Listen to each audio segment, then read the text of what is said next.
Diz assim a Escritura: ora, quanto à vinda de nosso Senhor Jesus Cristo e a nossa reunião com Ele, em outras palavras, o apóstolo está dizendo, quanto ao arrebatamento, rogamo-vos, irmãos, que não vos movais facilmente do vosso modo de pensar, nem vos perturbeis, quer por espírito, quer por palavra, quer por epístola como enviada de nós, como se o dia do Senhor estivesse já perto. Ninguém de modo algum vos engane, porque isto é, o arrebatamento, não sucederá sem que venha primeiro a apostasia e seja revelado o homem do pecado, o filho da perdição, que é o anticristo. Aquele que se opõe e se levanta contra tudo o que se chama Deus ou é objeto de adoração, de sorte que se assenta no santuário de Deus, apresentando-se como Deus. Não vos lembrais de que eu vos dizia estas coisas quando ainda estava convosco? E agora vós sabeis o que o detém, para que a seu próprio tempo seja revelado. Pois o mistério da iniquidade já opera, somente há um que agora o detém, que é o Espírito Santo, até que seja posto fora. E então será revelado esse iníquo, a quem o Senhor Jesus matará com o sopro da sua boca e destruirá com a manifestação da sua vinda.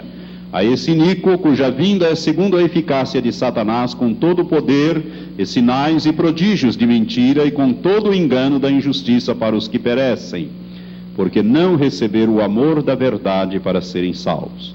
E por isso Deus lhes envia a operação do erro, para que creiam na mentira, para que sejam julgados todos os que não creram na verdade, antes tiveram prazer na injustiça.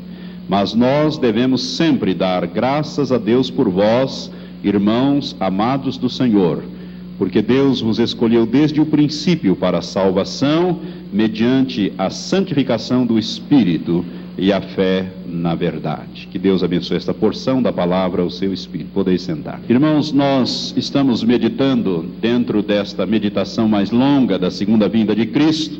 Desses estudos, nós estamos falando sobre a nova era, porque como tenho falado aos irmãos, existem bons livros que tratam com profundidade deste assunto. Livros como este que nós estamos usando, A Nova Era, um passo para a manifestação do Maitreya e da prostituta babilônica, uma análise escatológica do Dr. Samuel Fernandes Magalhães Costa, é um médico que escreveu este livro muito bem fundamentado, que você pode adquirir através da obra missionária Chamada da Meia-Noite, tem um endereço aqui para aqueles que quiserem. E também existem outros que são mencionados, que eu já mencionei, e no boletim de hoje nós temos ali uma extração de uma parte do livro A Nova Era, de Marco André, muito bom, um livrinho fino, fácil de leitura, muito gostoso de ler. O irmão Marco André de Belo Horizonte escreveu este livro, e você poderá ler também um pouco mais sobre a nova era. E nós queremos ver se concluímos então esse estudo nesta noite, e domingo que vem, com a graça de Deus, vamos começar a falar sobre o anticristo, este personagem que é uma incógnita e é um grande ponto de interrogação, e um homem especial para um momento especial na história da humanidade. Se Deus quiser, vamos começar a ministrar sobre este personagem. Portanto, não deixe de acompanhar esses estudos, porque eles são sequenciais e eles vão te ajudar a entender o tempo de Deus que nos resta sobre a face da terra antes da volta de nosso Senhor e Salvador Jesus Cristo. Eu disse aos irmãos na primeira ministração que no nosso entendimento a operação do erro que é mencionado aqui nesse texto, que nos diz aqui o versículo 11, por isso Deus lhes envia, isto é, Deus permite a operação do erro para que creiam na mentira. A operação do erro, no meu modo de entender, é o movimento da nova era, ou pelo menos o movimento da nova era está dentro desse contexto maior da operação do erro, que Satanás é aquele que promove a operação do erro, porque lhe interessa a destruição das pessoas, das almas das pessoas, porque Jesus diz que ele veio roubar, matar e destruir, conforme diz João capítulo 10, diz Jesus em João capítulo 10, versículo 10. Isto faz parte desse contexto da operação do erro. E a nova era é este movimento que não tem uma sede, não tem um líder determinado, são muitas lideranças espalhadas, está espalhado por toda a terra e tem se infiltrado em todos os segmentos da sociedade nos dias que correm. Por isso, é muito importante você compreender algumas coisas da nova era para que você não seja enganado nesse contexto que nós estamos vivendo.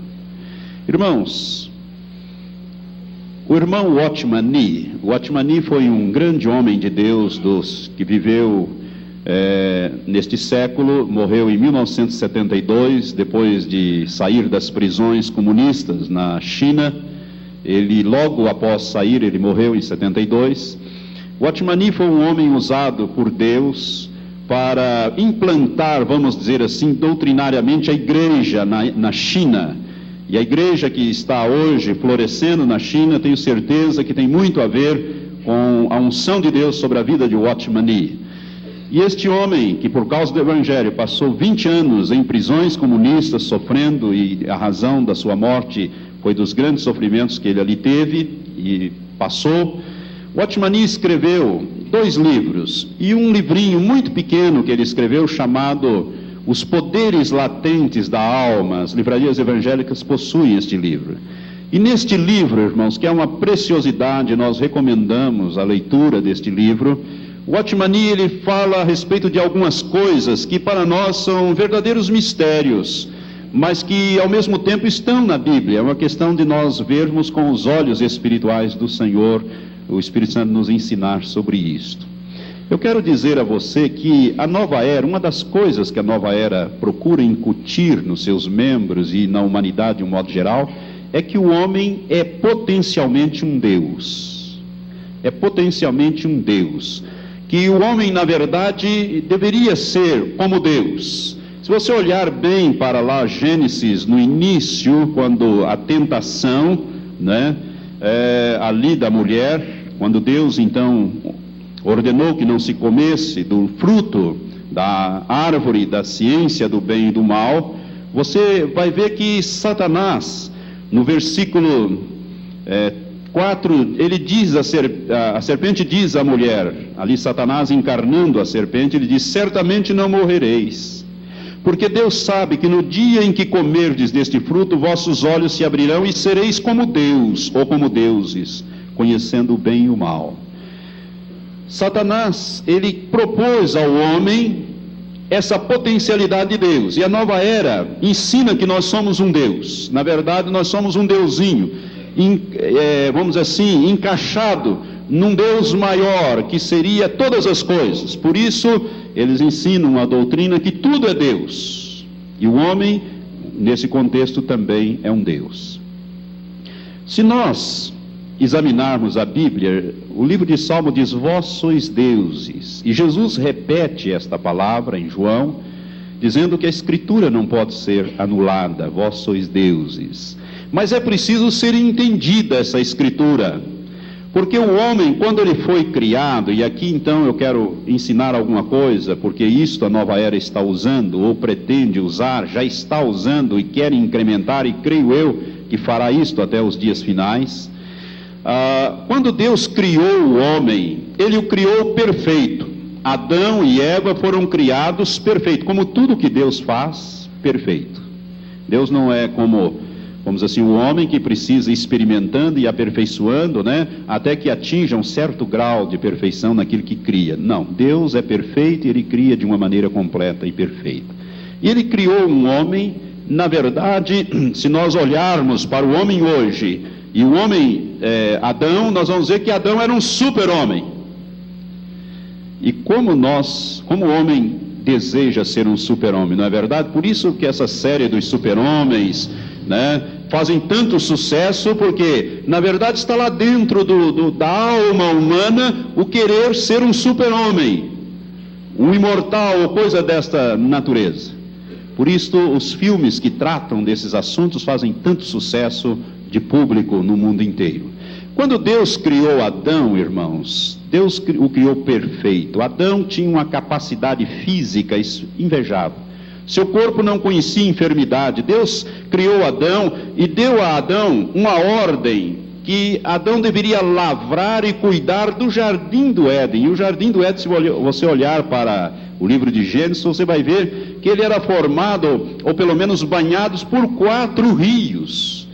Era na atual Mesopotâmia, ou entre os rios Tigre, Eufrates e mais 2 rios, onde hoje existem 2 países, o Irã e o Iraque. Estão hoje nesta região onde era o jardim do Éden, que foi destruído com o dilúvio. Quando Deus mandou o dilúvio, foi destruído o jardim do Éden. Mas é neste lugar. E Deus tinha colocado Adão ali para cuidar e para lavrar. Adão tinha uma capacidade física, ele não conhecia cansaço. Ele podia trabalhar porque não cansava, porque o seu corpo era perfeito. E nós vemos isto, que mesmo depois da queda, depois do pecado entrar na vida de Adão, e com o pecado a morte, as doenças, as enfermidades e tudo mais, Adão era tão forte fisicamente que ele viveu 930 anos para morrer fisicamente. Ele só morreu depois de viver 930 anos, nos diz a Bíblia. E a Bíblia é um livro inspirado e Deus não mente, o Espírito Santo não mente. Adão então tinha uma capacidade esplendorosa. Irmãos, há muitos anos atrás, quando eu era ainda jovem, meio adolescente, jovem, eu li num livro de que o homem tem um cérebro que tem uma capacidade de 100%, mas que nós só usamos 10% dessa capacidade. O homem mais inteligente, que já passou por aqui, um Einstein, quem sabe um Newton, que foi uma das maiores inteligências que já pisou nessa terra, Newton, Sir Isaac Newton, e outros grandes inteligências que já passaram por aqui, usam no máximo 10 a 12% da capacidade do seu cérebro. E a pergunta que sempre me inculcava, assim, que eu sempre fazia, mas por que Deus foi criar um cérebro de 100% e só permite o homem usar no máximo 10%? Isto sempre me intrigou, até que eu fui compreendendo ao longo dos anos o que aconteceu. Irmãos, Deus fez o homem com uma capacidade completa e total, 100%.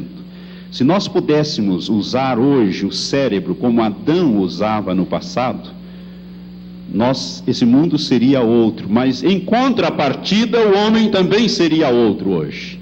Não seria o homem que nós conhecemos, e não sei se seria para melhor.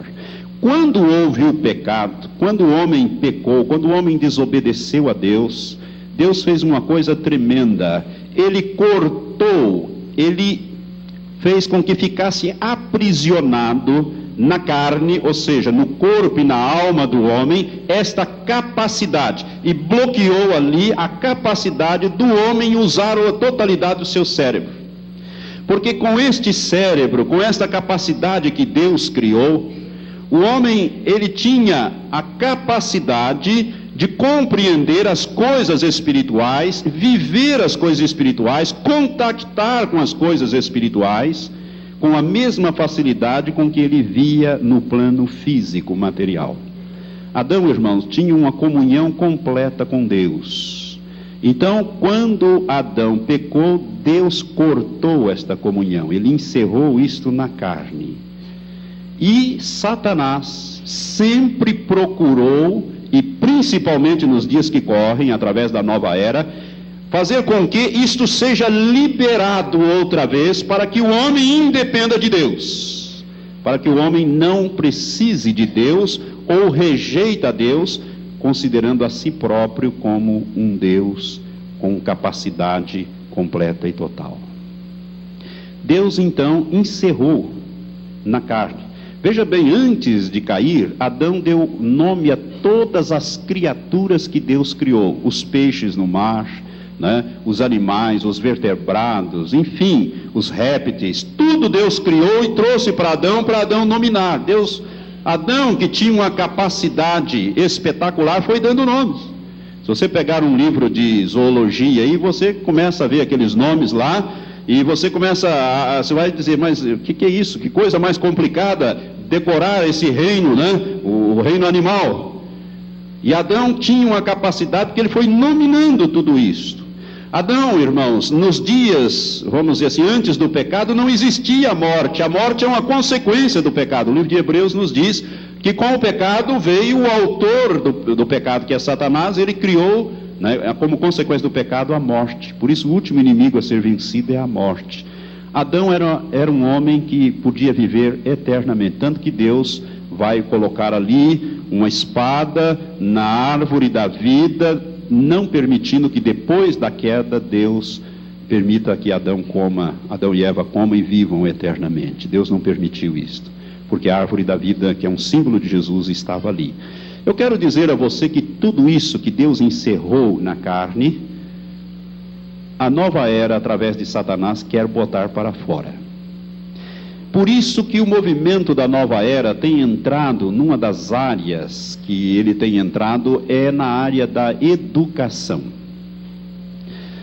A área da educação, irmãos, está sendo contaminada por este movimento, e isto tudo vem lá da Índia e da China, do Oriente, principalmente da Índia, da religião hinduísta, que é a religião básica dos hindus, dos indianos, dos hindus, né? Ali do hinduísmo, que é uma coisa muito antiga, vem toda esta filosofia, e mais do que essa filosofia, esta prática que a nova era está usando nos dias de hoje, principalmente tentando desenvolver a capacidade intelectual, cerebral, vamos dizer assim, do ser humano.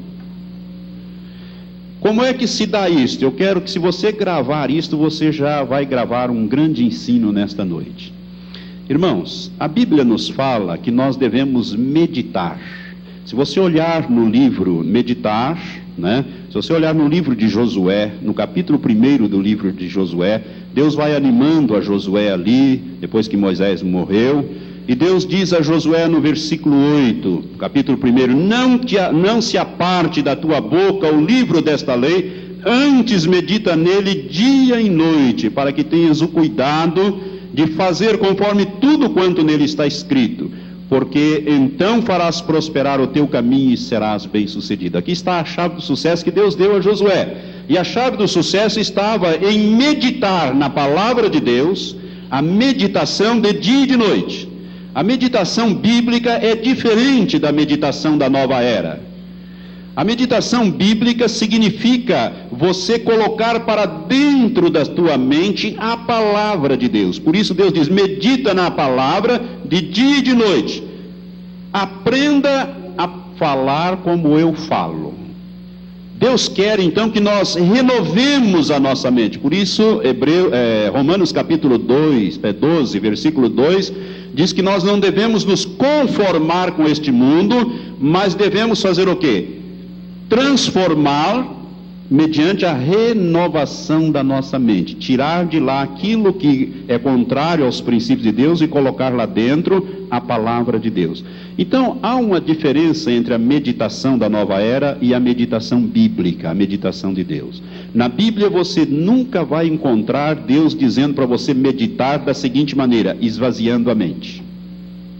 Deus vai sempre dizer, a palavra de Deus vai sempre dizer que quando você for meditar é para você comer a palavra de Deus. O Salmo 1 diz que nós devemos meditar, e bem-aventurado é aquele que medita de dia e de noite na palavra de Deus. Ou seja, coloque dentro da sua mente a palavra de Deus, porque a palavra de Deus é espada, ela é escudo, né? Nós podemos ferir a Satanás e aos demônios, como Jesus fez na tentação do deserto, com a palavra dizendo: está escrito. E quando está escrito é porque Deus ordenou que escrevesse, é a revelação de Deus. Então, a meditação bíblica é o enchimento da nossa mente com as coisas de Deus, principalmente a palavra de Deus. Já a meditação da nova era, e aqui é a chave da entrada para a alma do homem, do ser humano, a meditação da nova era é o contrário. Eles dizem que para você poder meditar, você tem que relaxar, e aí vem aquelas posições da yoga, daquelas posições de meditados, a mesma coisa, como se fosse sempre a mesma coisa. Assim você vai relaxando, você vai entrar então, diz eles, no estado alfa, né? Depois, mais adiantado, são 4 estágios que você vai entrar, mediante a limpeza da sua mente, o relaxar da sua mente.